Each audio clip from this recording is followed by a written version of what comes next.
Imperial Yeast has been up to some interesting things lately, and they recently announced a product we are super excited about. If you're familiar with Imperial Yeast, you're likely aware of their classification system. A is for ale as an A07 flagship, L is for lager as an L17 harvest, and so on. Well, they recently released the first strain in their I series, which stands for Imperialis and refers to non-GMO hybrids or derivative yeast strains developed by Imperial Yeast that have been honed to exhibit the traits today's brewers most desire. The initial offering, I-22 Capri, is a hybrid of A38 Juice and A43 Loki, two of Imperial's most popular strains for hop-forward IPA. Whether you're into this style or just enjoy juicier fermentation characteristics, you have got to try I-22 Capri. Learn more about the Imperialis project and I-22 Capri at imperialyeast.com.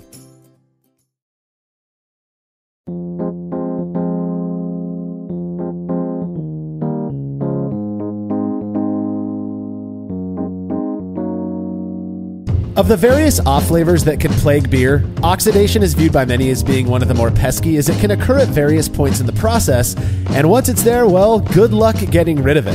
While brewers have developed a number of manual methods for reducing the risk of cold side oxidation, some have taken the chemical route. This is the Brewlosophy Podcast. I'm your host, Marshall Schott. Joining me on this episode to discuss the use of ascorbic acid as a way to reduce the chances of oxidation, particularly in a West Coast Pilsner, is contributor Will Lovell. There is nothing worse in the brewing world than going through a half pound of hops in a 5-gallon batch, dumping all that in there just to have a little bit of oxygen ruin the whole thing for you. So anything that we can do to eliminate this nasty oxidative behavior is a win in my book. Yeah, I couldn't agree more. Up until about 8 years ago or so, cold side oxidation wasn't really something that I worried too much about. Then we started doing a bunch of experiments that showed the negative impact it actually does have on beer. So I started taking it more seriously, which at the time meant I employed various methods to minimize my beer's exposure to oxygen.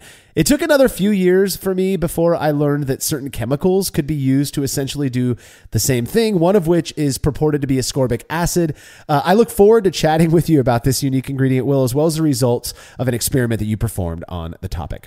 All right, if you're a fan of this show and you'd like to receive a reward for your support, please consider becoming a patron of Brewlosophy over at patreon.com/Brewlosophy, where you make a small pledge and receive rewards like access to unpublished contributor recipes, unique discounts at YakimaValleyHops.com, and an invitation to a monthly live Q&A session with someone in the brewing world. If you're listening to this episode at the time that it came out, our next guest will be taking the stage later this week on Saturday, the 29th. His name is Haven Schultz. He's the Brew Club's, one of the Brew Club's founding members. He's going to be hanging out with patrons. Now, understandably, people do tend to think of myself and the other Brewlosophy crew as being solely behind the Brew Club. But the truth is that while some contributors do help out with it, they're really kind of their own thing, which is pretty badass. And Haven is a big part of the reason for the Brew Club's success. On top of all that, he's also got a ton of homebrewing experience, and he's just a really cool dude. If you have any questions about the Brew Club or just want to hang out for an hour with somebody in the brewing world, make sure to make your pledge of $3 or more by Friday, June 28th, 2024, as again, he's going to be taking those questions on Saturday, the 29th.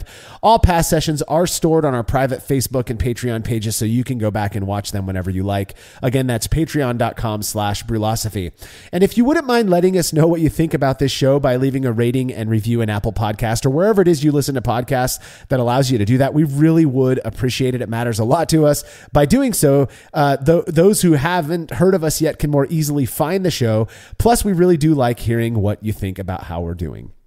Feedback is brought to you by Clawhammer Supply, who offer brewers various options for high-quality, reasonably priced electric brewing rigs in various voltages and sizes.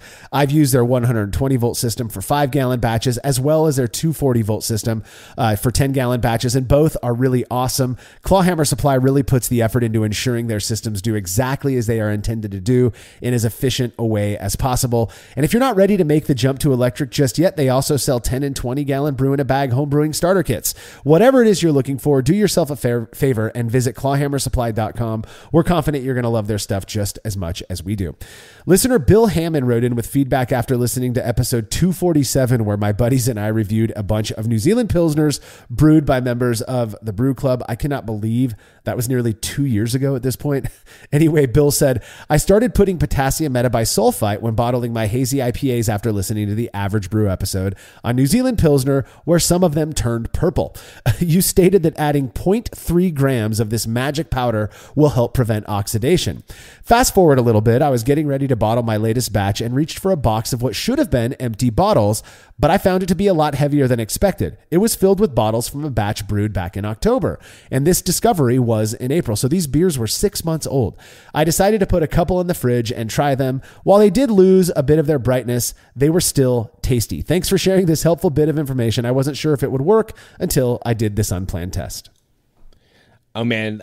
Yeah, my experience with potassium metabolic sulfide has been largely really good. It does a really great job of scavenging oxygen, and usually it's just that nice little bit of insurance policy. And again, 0.3 grams or whatever it is basically nothing. It's hardly anything. And so you put that in there, and, it's easy if you're going to add gelatin anyways, just throw it in at the same time.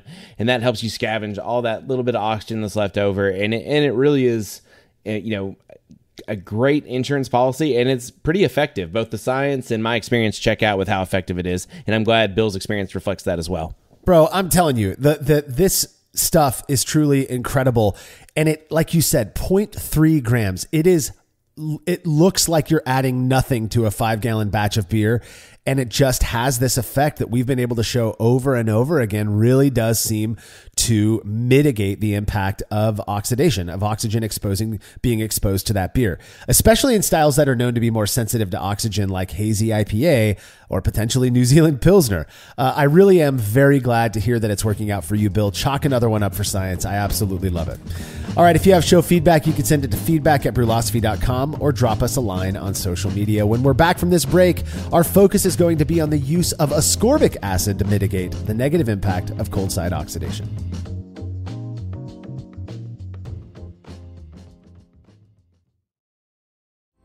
Chilling work can be a chore, especially after a long brew day, but not with the Exchillerator Counterflow Chiller, which can chill a 5-gallon or 19-liter batch of wort in 5 minutes or less, leading to a strong cold break and clear wort in the fermenter. Brewlosophy's Matt Del Fiacco uses the Exchillerator Max and absolutely loves it. In addition to improved chilling efficiency, every Exchillerator comes with a 5-year warranty that covers the entire chiller for manufacturer defects. If you're looking to up your chilling game and a CFC is right for you, head over to exchillerator.com today. As every brewer knows, the best beer requires the best hops, which Yakima Valley Hops provides fresh from the source to brewers around the world, carrying everything from classics like Cascade to modern favorites like Galaxy and Mosaic, as well as other ingredients and gear. Yakima Valley Hops has it all. And don't forget to check out their new podcast, The Late Edition, where the YVH crew goes into depth on our favorite plant with industry experts. Head over to YakimaValleyHops.com now to see all they have to offer and subscribe to The Late Edition wherever it is you listen to podcasts.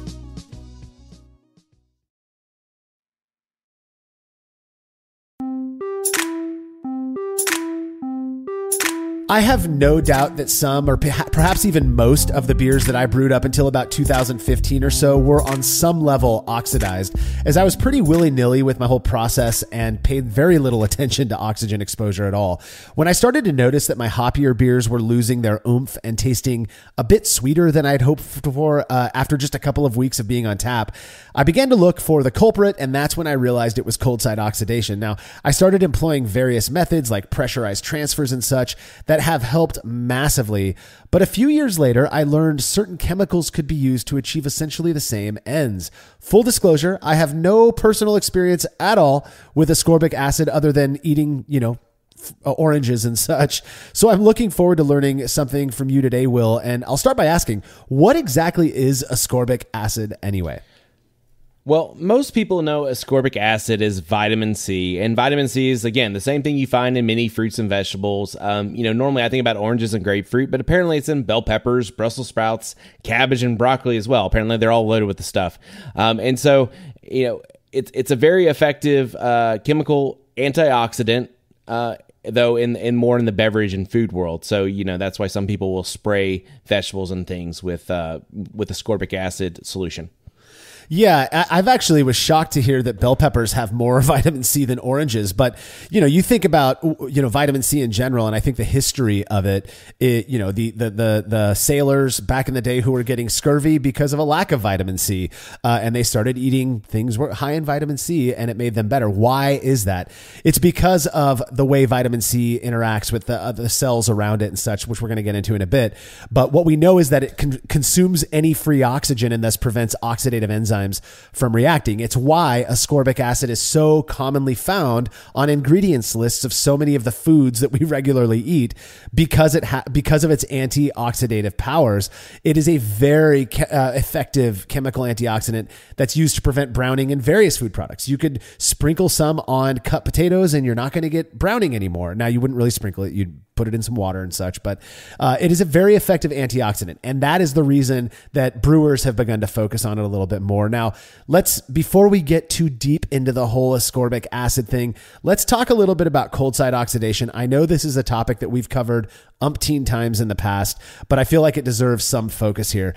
Cold side oxidation is simply what occurs when fermented beer is exposed to oxygen, and it leads to a sort of kind of like a domino effect of chemical reactions that can produce rapid staling, muted hop characteristics, off flavor development. By that, I mean what some people refer to it as wet cardboard. Other people call it sherry. I think that's dependent on the style. For me, and in the styles where I find cold side oxidation to be the most impactful, it converts hoppy beers into this kind of the way I describe it is the inside of a lemon head. So once you've gotten through all the good part, there's still that just sugar ball. It kind of has that weird, sickly, sweet character to it. I'm not a fan. It can also change the color of your beer. Like our commenter earlier in the show said, those New Zealand Pilsners that we did for the average brew, the good majority of them were purple. Now, is that a function of the hops? I don't know, but one thing that I think most of us have settled on is that it is an oxidative reaction that produces that color change. I've heard it described as gray, kind of brownish, or for me, what I've seen most is this kind of purpley color, and it's a telltale sign of oxidation. Yeah, I've been to one or two breweries where my wife orders the hazy IPA because she likes them, and they pour out this like grayish looking sludge, and you're like, oh, I can't believe we just spent $8 on that. Here we go again. Yeah, a lot of my experience with hoppy styles is it can eventually turn into that kind of like Jolly Rancher, sickly sweet, but it usually, like before it even gets there, it's just a lack of brightness. Like you're expecting all this hop flavor and aroma, and it's just absent, and so all you're left with is some pretty interesting yeast character on what is otherwise a blank slate of an IPA, and it's just not very good drinks. The sherry wet cardboard descriptors, I usually get those in like bigger beers, as they're aging, like triples and quads, and it's some of those styles, some of those sherry characters are desirable. But yeah, with the hoppy styles, usually it's just that the absence of hop flavor and aroma more so than anything else, and it will eventually get to that kind of sickly sweet, grayish, disgusting mess that oxidation turns beers into. And it happens fast. It's so gross, man. And it happens so fast. It's a very rapid reaction. I remember back when hazy IPA was in its infancy. We're talking about the official style, not people who are just bad brewers making IPA that happens to be hazy. And there'd be, a popular commercial brand or something that somebody would pour out in the glass and take a picture of and throw up on social media. And it looked like throw up. I mean, it was these beers just were so obviously oxidized. There is nothing that goes into a hazy IPA that's going to make it brown or purple. There might be some creative brewers out there who are tossing in some chocolate malt or whatever. That's not what we're talking about. We're talking about beers that are made with largely pale malts that end up being brown, gray, or purple. That's not how it's supposed to be. If you're pouring that out, or if you are served a beer like that, I'm just telling you, if you like it, more power to you. But I'd be sending it back and asking for something else, because that is not how that beer is supposed to be presented. It is nasty to me. And again, maybe that's influenced a little bit by bias, but I'm going to do everything I possibly can to avoid producing a beer that looks like that and tastes like that.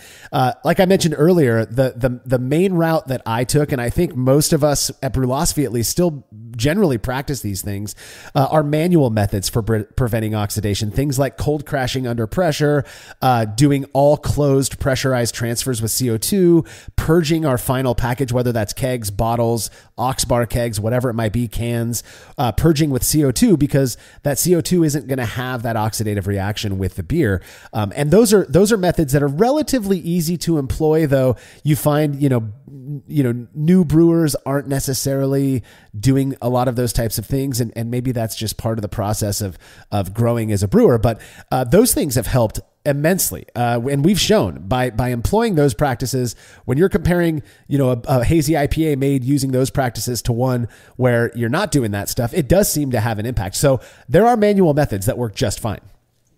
Yeah, if you were to ask my wife to go back over the last decade plus of brewing and when she really thought my beers really came to their own, it would be about the time I started treating my water, but also pressure transfers into CO2 purge kegs. Because again, that oxidative effect can really turn, especially those hoppy styles, around so fast. So these are just some really easy to go ahead and do insurance methods. Yeah, it costs you a little bit of CO2 because if you're not doing the Marshall method where you let fermentation push your stuff through and you're like me and you just kind of do it after the fact because you forgot to set all that stuff up in the beginning, it does use up some CO2. But again, having that keg of beer last maybe a month longer than it would have anyways is so worth the little bit of CO2 you're using to push that star sand or whatever your solution is into another keg, just to get all that, as much of that oxygen out as humanly possible. Exactly. And I'm telling you, I was a stick in the mud on this for a few years, and people are saying, dude, I heard you comment on this IPA you made that didn't turn out as great as you wanted. I bet it would have been better had you minded your cold side oxidation. And in my head, I kind of viewed it in the same way I did hot side oxidation at the time, or hot side aeration as people refer to it, that we've done these experiments that seem to show that hot side aeration doesn't have that big of an impact. I know that the whole Lodo crowd will disagree wholly with that, and that's fine. But that was my perspective on it, until I actually did some experimentation and realized, oh my God, they were right. I have to fall on my sword on this one. The beers that I've made since realizing that cold side oxidation ruins beer, at least in my opinion, have been so much better. Now, there are styles where I don't think it has as much of an impact. The cold side oxidation has the impact. Like you said, bigger beers tend to benefit, in my opinion, from a little bit of oxidation. I'm obviously not going to be splashing them around post fermentation, but also in a weird way, certain basic pale beers like blonde ale doesn't seem to be impacted as bad. Do I still think it's best practice to mind oxidation? Absolutely. But it doesn't seem to be impacted as badly as, say, a hazy IPA or a New Zealand Pilsner or stuff like that. And so I'm always going to do these manual methods, regardless of the chemical approaches that I might take to preventing cold side oxidation, which for me, I was introduced to this, probably 8 or 9 years ago at this point, as the whole low oxygen brewing or low dissolved oxygen Lodo thing was coming about, because they were really the ones who were focusing the most on these more chemical antioxidants to prevent oxidation in their beers. And the two that in my at least experience received the most focus were potassium metabisulfite and sodium metabisulfite. The main ingredient there being the metabisulfite, and the potassium and sodium just kind of being what comes along with it. So you can choose whichever one you want, commonly known as Campden tablets. Yeah, I think those are definitely the two most common ones. I don't keep both of them on hand typically, not that it's a big deal, but I usually have potassium metabisulfite on hand. It's handy pre-brew when you add it to the water because it can help get those chlorines and chloramines out of solution, but before you even start your mash. But also at packaging, at least in my experience, and again the experience of many Brewlosophy experiments, adding a little bit of Campden, at packaging can greatly reduce and scavenge that oxygen out, and greatly increase the shelf life of your beer and reduce the chance of oxidation. It really is almost seems like magic, as we discussed at the top of the show. Yeah, not like you said, I use potassium metabisulfite. The reason I went with, I've got both on hand because of past experimentation and stuff like that.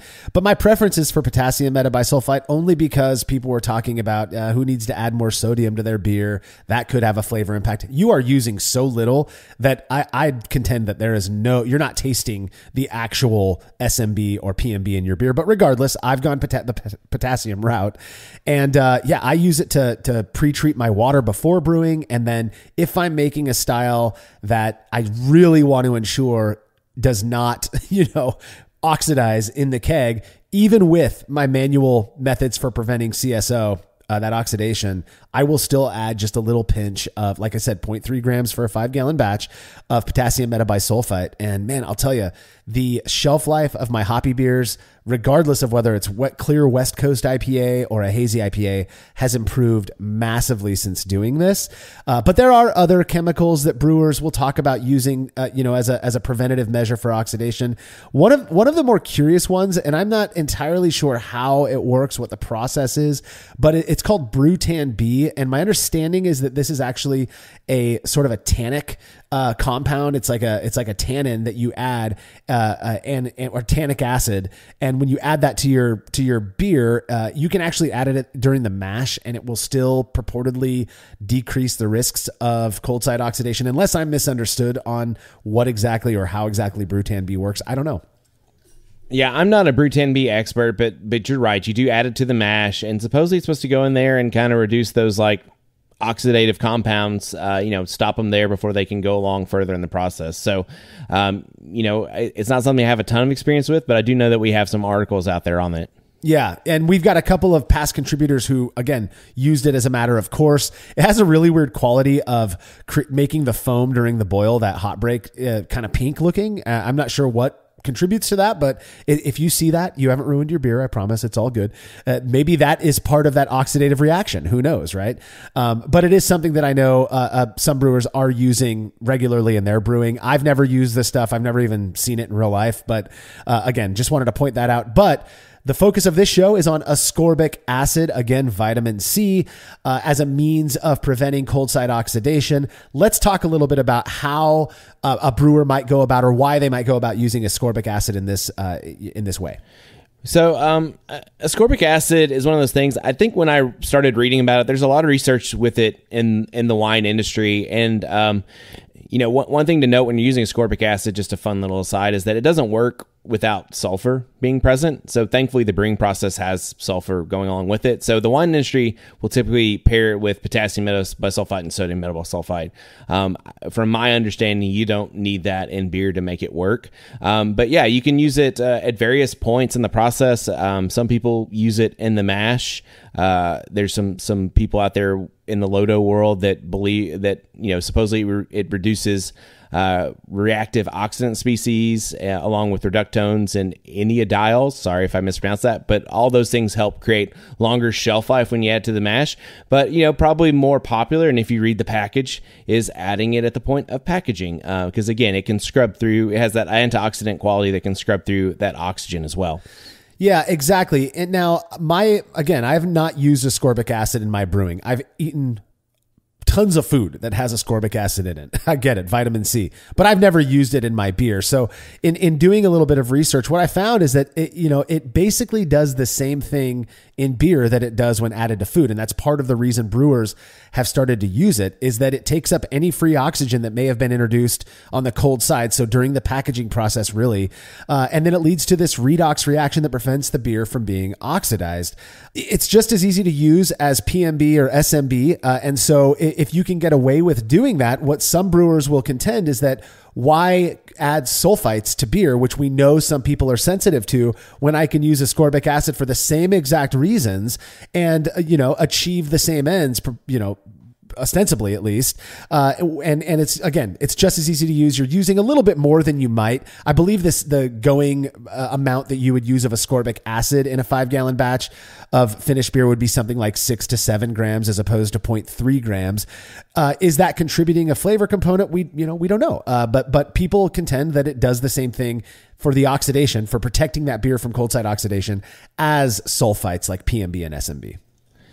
Yeah, I think what I read was somewhere around 3 to 5 grams is kind of the go-to kind of rate of additions to beer, whether you're doing it in the mash or for packaging. And honestly, it's a really weak acid, so any kind of pH effect should be very minimal at those dosage levels. Even flavor impact, like even if you're adding 5 grams, that's nothing compared to a 5 gallon or 19 liter batch. So I really, that's really kind of not a big deal. And, in all honesty, if you look at malts, like malted barley, I think contains some small amount of ascorbic acid as well. So it's pretty safe. Again, like you said, there's, unlike sulfites, there's not really any allergies to it.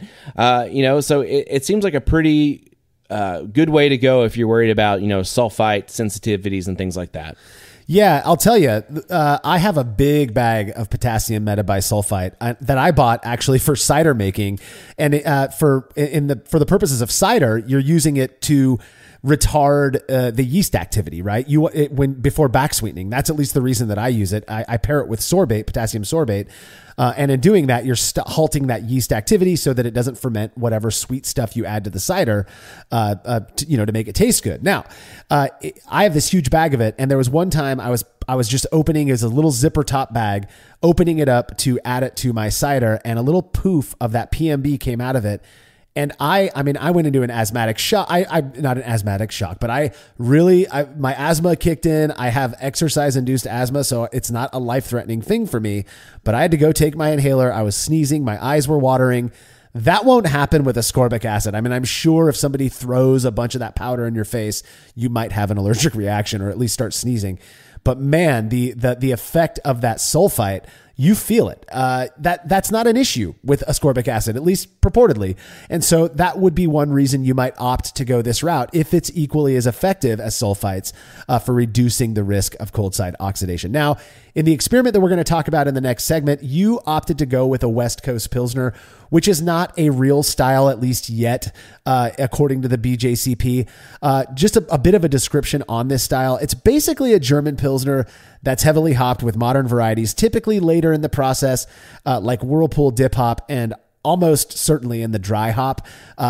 It's a delicious style. I've had a few of them and I quite like it, but I think it's a great style to go with for this experiment because of the fact that it is highly hopped, while at the same time pairing it with a very basic malt bill that you're going to be able to taste any impact of this particular variable, in my opinion, through. West Coast Pilsner is similar in many ways to a New Zealand Pilsner, which has been shown to be very sensitive to oxygen, at least based on that average brew episode that we did in the past. Well, and I'll have you know that Jordan Folks assures me that this is a style. So even though the BJCP doesn't react in that way, Jordan Folks does assure me that this is a style. So you can take that to the bank. That's all I'm saying. And I do think this is a great place because, like I said, it is pretty similar to New Zealand Pilsner, German Pils, those kinds of things. But I think any style where you have a fairly large whirlpool and dry hop is going to be very sensitive to oxygen and oxidation. So I think it's a great style. I love the style, and part of this is we're brewing these, and so I'm going to have to drink them anyways. Yeah. So I think anything that I can have around that I like to drink as well is a pretty good thing to brew. So, but again, this has pretty decent whirlpool, pretty decent dry hop. So obviously this is going to be something where oxidation, if it is going to show its ugly head, we'll show it here. And I will say for those listening who maybe West Coast Pilsner is unfamiliar to them, if you've ever had an India Pale Lager or IPL, or you've had a cold IPA, this isn't too far from that wheelhouse. So it's basically the same thing. It's just a hoppy Pilsner style of beer. That, in my opinion, is quite delicious. Now, like I said earlier, I've never personally used ascorbic acid in my brewing, but I am definitely a believer in chemical antioxidants as a means of mitigating the effects of cold side oxidation in beer. Again, I hate cold side oxidation in beer. Will, you were curious what impact ascorbic acid added at packaging would have on a hoppy West Coast Pilsner, and you performed an experiment to test it out. We're going to get to those results when we're back from this break.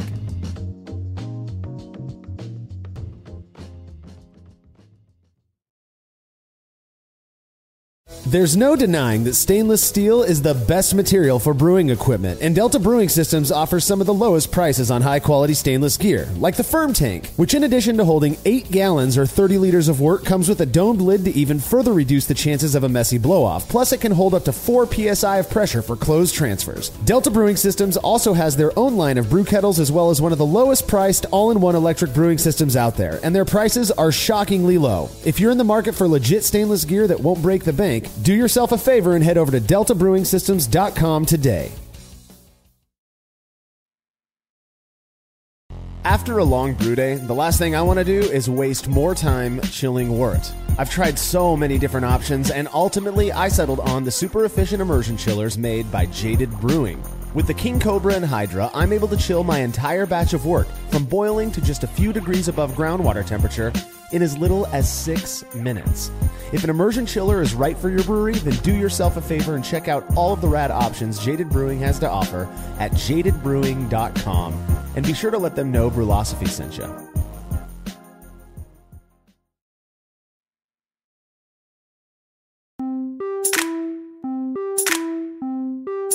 Over the last few years, we've performed numerous experiments looking at the impact potassium and or sodium metabisulfite have on beer, and the results have largely shown that they are quite effective at keeping cold side oxidation at bay.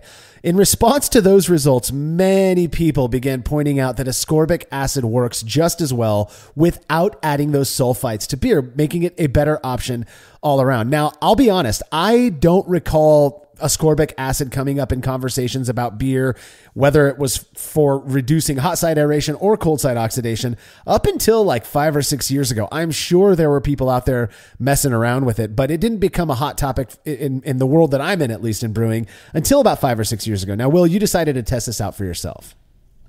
Yeah, I'm with you. I hadn't heard too terribly much about it aside from like maybe winemaking. But, you know, again, let's try it out in beer. So to test this out, I decided to make a single 5.5 gallon batch of West Coast Pilsner.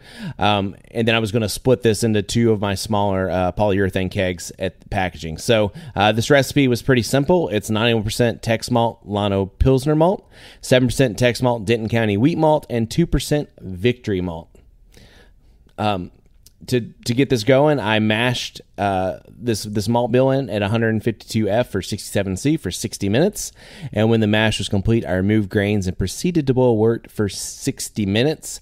And then I had the following hop schedule, which was 9 grams of Magnet at 60 minutes, 25 grams of Mosaic at 15 minutes, 45 grams each of Amarillo, Lupinax, and Citra, plus 30 grams of Centennial at 1 minute. That is a solid hop combo, in my opinion. The Amarillo, Citra, and Centennial together to me is so awesome. And then you just sprinkle in a little bit of that Mosaic at 15 minutes. You can already tell. I mean, this is not your typical Pilsner hop bill, and there's more hops to come, trust me. But at this point, you know, I'm looking going, man, this is a whole bunch of late kettle hops. We are setting this up for oxidative failure, in my opinion, just based on my experience with hoppy pale lagers like this. Oh, yeah, there's a whole lot of just end of the boil stuff going on here. So after the boil, the wort was chilled and transferred to a sanitized fermenter, and the OG was around 1050, which is, you know, pretty good OG for something around a German Pilsner-esque style. And then I pitched a single pouch of Imperial Yeast L13 Global into the wort. I think the beer fermented in a chamber that I had controlling at about 64F or 18C for 4 days before dry hops are added.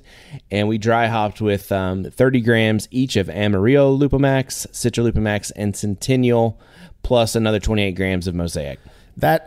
This beer sounds so good already, but only if it's not oxidized, of course. Now, you know, again, in the last few years, there was talk about cold IPA. There was talk about IPL. Now we got West Coast Pilsner. Basically, all of these hoppy lager styles of beer. Is West Coast Pilsner one of those ones that you would typically... I'm only asking because I see that you fermented this at 64F, 18C.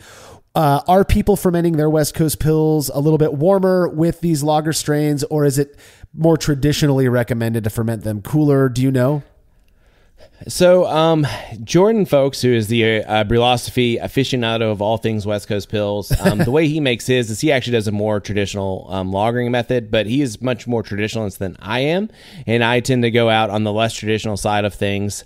So I believe, at least according to Jordan, I don't know what every brewery that claims to have West Coast Pils does, but I went more of the cold IPA route of I did a kind of a warm fermented lager here. Again, there's so much hop character going on, and I know that Global is a beast and will pretty much chew through all this and create a really clean beer at the end of it all. So I had no qualms with doing a little warmer than perhaps some other West Coast Pilsner purists, is that a thing, would go for. Yeah.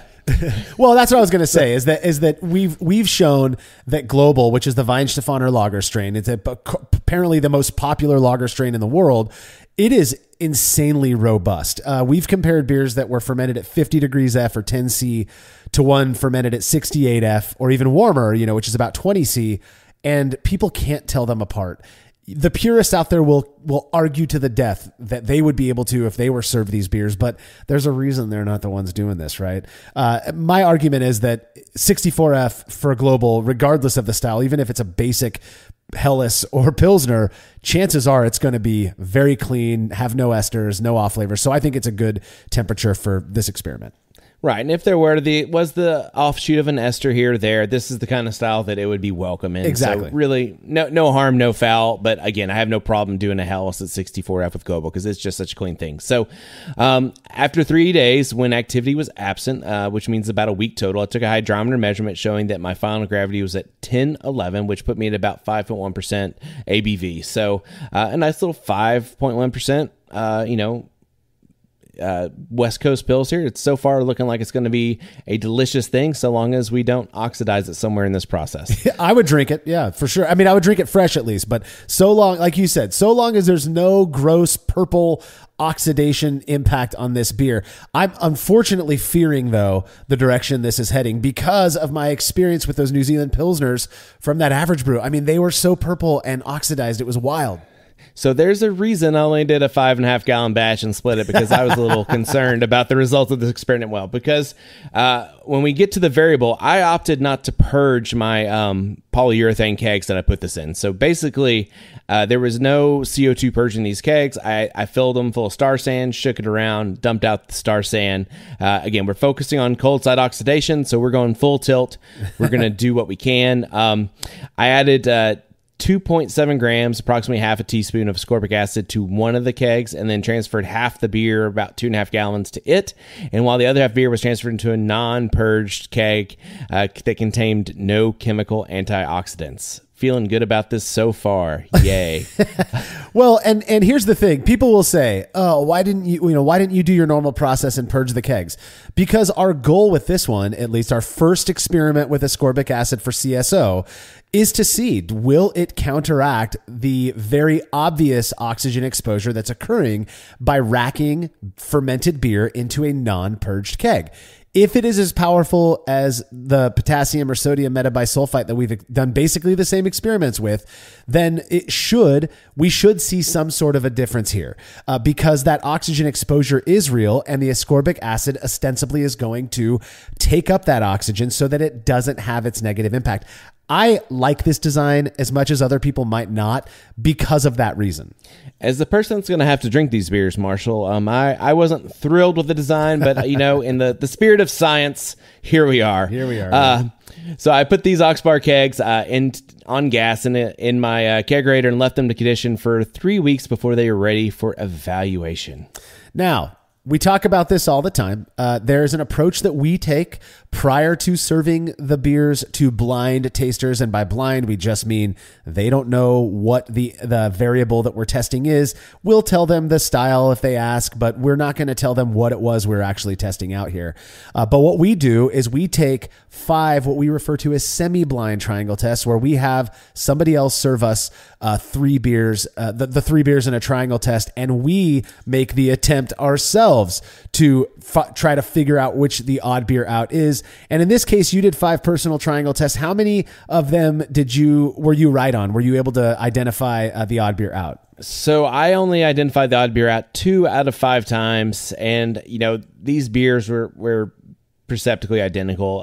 I felt that both of them were both slightly stale with very muted hops, and kind of had some things that led me to believe that both of them were on their way to oxidation. So not exactly good drinks, but appearance wise, they looked identical when you got them in the glass, but unfortunately, flavor wise, they were also identical, and the stale lack of, with that much hops, you'd expect just to be punched with hop flavor and aroma, even at 3 weeks, and just it wasn't there, unfortunately. That's interesting. Now, this can only be based on your personal anecdote. We're not trying to say that these beers were absolutely, certainly oxidized, but we know what cold side oxidation tastes like. And in your assessment, it sounds like you felt both of these beers shared similar levels of oxidation character, and that my hunch is that they're probably going to progress similarly, temporally speaking, like with time, they're only going to get worse. I mean, that's what beer does.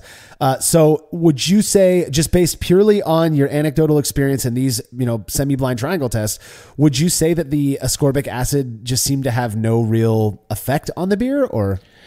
So, I got to taste these throughout the entire process, right? So I was tasting them, 3 days in or so, and I could, I didn't do the blind triangles 3 days in, but 3 days in, I could have swore there was a difference where the ascorbic acid was holding off the staling. But based off of kind of my anecdote at this point and this experience, I just think it was not purging the kegs, not doing everything. I don't know that it reacted in quite the same way that we expected from, like, potassium metabosulfite and some of the other ones that are out there. So after 3 weeks, I just don't think there was enough there to keep them from, like, eventually progressing towards the mean, which was oxidized, in my opinion.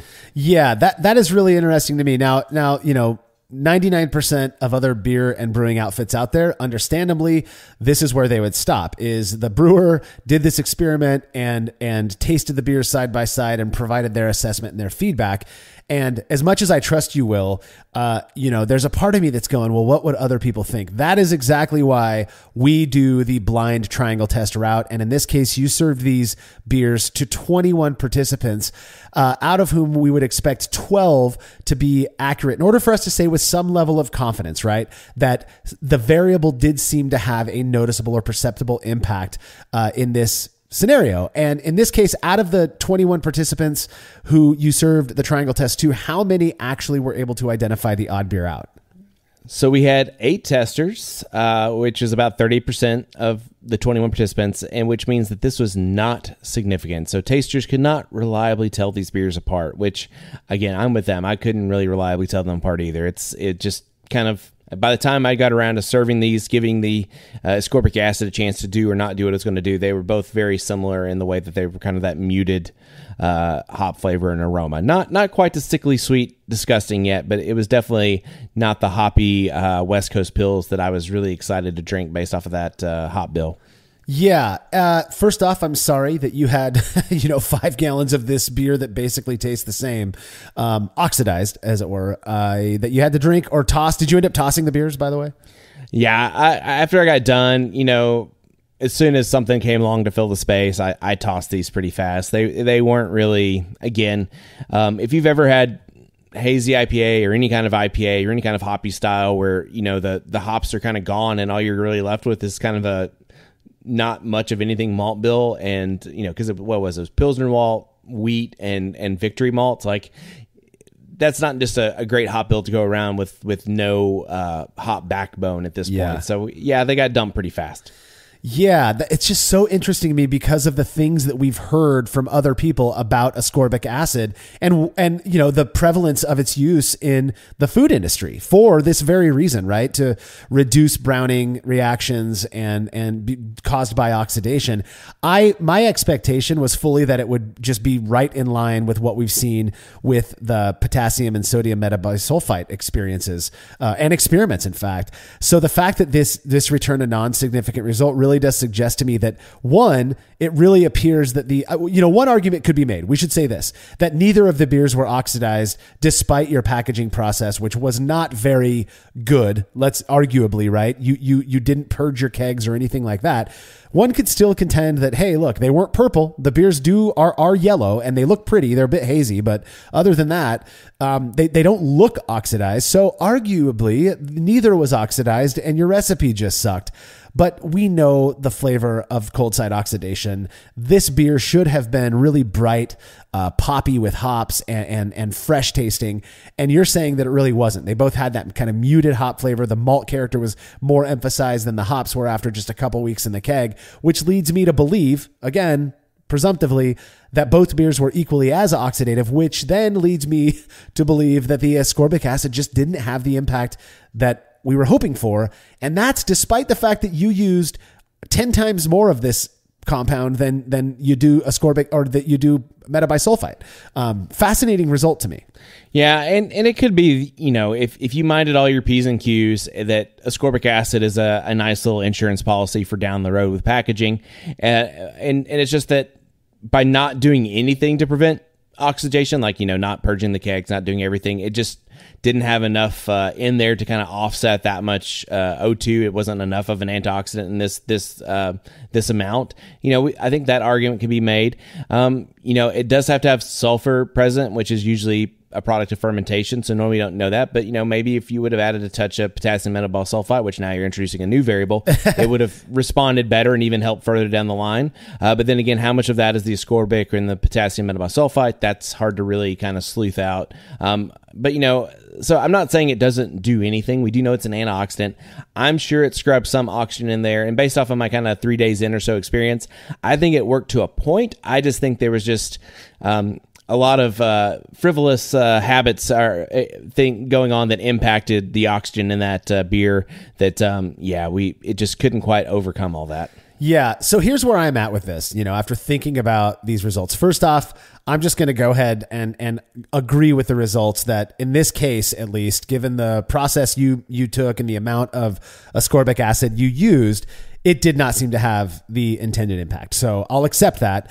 But I could see, I'm trying to think when would I ever recommend somebody use ascorbic acid in place of metabisulfites?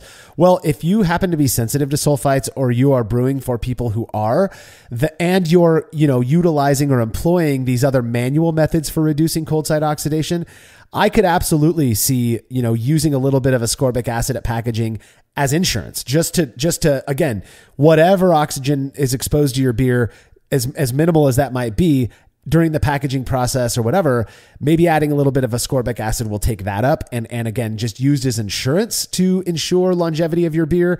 But in the long run, if I'm using a chemical antioxidant to reduce cold side oxidation, I'm going with potassium metabisulfite every single time. And these results have me sitting here going, well, I'm glad I didn't waste any money on ascorbic acid, but that's my personal opinion. I'm sure, again, that there are listeners right now who are going, no, this works for me. In fact, our first reader comment is just that. It comes from somebody who calls themselves BO, and he says, I use ascorbic acid all the time when brewing, and it works. Very popular among Swedish homebrewers. Will, before we respond to this, or I guess my response to this, first off is, what does BO mean by it works? I mean, how do you know it's working unless you've done side-by-side comparisons? Is it anecdote? Is it based just on the fact that you made a batch using it that you ended up enjoying? Who really knows, right? Well, and again, if they mind all their P's and Q's and they do all the right pressure transfers into purge kegs, it's possible there is some long-term impact. But again, unless he kind of sits down and does the comparison side by side, it's very hard to know whether this is more anecdotal or not. Again, looks like he's in a Swedish homebrewing community that it's very popular in. And so again, people usually, if it's popular and people are doing it and they're spending the money on it, our bias is going to say, yeah, of course we're doing this because it works. We're not doing it just for fun and to waste money. So I think could be a little bit of bias, and it could be that there is actually, we do know it has antioxidant properties. I know there's science well backed up behind that, so it could be that it does have some desired effect when you mind all your other P's and Q's. Just unfortunately, it wasn't my experience with this experiment. Well, and yeah, and I think people get offended these days when you propose that perhaps their experience is a function of bias. Bias is not a bad word. We are all biased all the time. It's not like we're choosing to be biased. I will say, I tell this to patients of mine when they come in, when you talk to somebody who claims to be unbiased, put your goggles on, because chances are they're more biased than the people who own that they're being influenced by bias. Boy, I said bias a lot there, but yeah, BO, I'm telling you, do a comparison. I would love to hear your feedback on a comparison where you are serving these beers to blind tasters. That's why we serve them to blind tasters, is to try to reduce their bias as much as possible so that we get more of a pure, data set from people who don't know what's going on. And so they can't be biased by it. I just think it's interesting. I know that there are other people out there besides BO, by the way, who will swear that ascorbic acid works for them in the same way that we swear metabisulfites work for us. So again, let us know. I'm fascinated by this. Another comment comes from Jonathan Williams. He said, I think you're spot on in that a non-purged keg is probably too much oxygen to purge. Thanks for taking one for the team. Tragic to waste so much good beer. This is something you kind of hit on earlier, Will, and that my mind was going to as well, is that it was the amount of oxygen introduced at the time of packaging by transferring your beer into this non-purged keg just simply too much for the ascorbic acid to overpower? And if so, then that's another, tick on the side of metabisulfites, because we've done the same experiment and the metabisulfites does seem to take care of that oxidation. Right. And again, not to beat the same dead horse or squeeze more blood out of that rock, but yeah, I do think we do know it's an antioxidant. We do know that it will consume that oxygen. Again, I just think, as he stated, it's just way too much to overcome this amount of oxygen into a non-purged keg. And so unfortunately we got the results that we got because of that. So yeah. Oh well, what are you going to do? What are you going to do? And also, another one for using ascorbic acid at the very least as some insurance for beers that are otherwise treated well in terms of cold side oxidation. So, well, that does bring us to the end of this episode. Will, do you have any last words on using ascorbic acid to mitigate cold side oxidation? Well, there's a lot of room to explore here, perhaps with doing it with purge kegs, perhaps trying it in other parts of the process like the mash. So I really, it's an ingredient that I kind of want to explore and see if there are some other ways that we can integrate it in a useful way. But, I wish it would have had a little bit more of the effect like potassium metabisulfite instead of having 5 gallons of oxidized beer. But, here we are.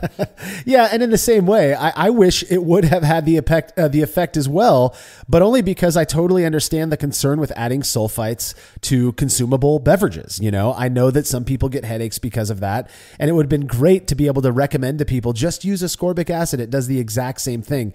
At this point, I'm not convinced that's the case, but hey, I'm absolutely open to changing my mind so long as there's good evidence to support that. All right, don't forget to check out our other podcast, The Brew Lab, where host Kate Job takes you into the lab with real brewing scientists to discuss the fascinating research they're doing on our favorite beverage. And as always, you can read more about the experiment we discussed by clicking the link to the article on brewlosophy.com in the description of this episode. The Brewlosophy podcast is made possible by the generous support of our sponsors, as well as all of our rad listeners. We seriously could not do this without you. Cheers to everyone who has subscribed and left a review of our show. It makes a huge difference. If you haven't yet, please consider doing so. Head over to brewlosophy.com/support to view a list of ways you can easily help us to continue producing this podcast. If you want a reward for your support, visit patreon.com/brewlosophy. Thanks again for listening. We'll be back next week with another episode of the Brewlosophy podcast. Until then, think beer. Start off the morning with some hot tea, lemon and honey, cause it soothes my throat. Put some herb in the bowl, yeah, it's homegrown. Ain't gotta go through the middleman no more.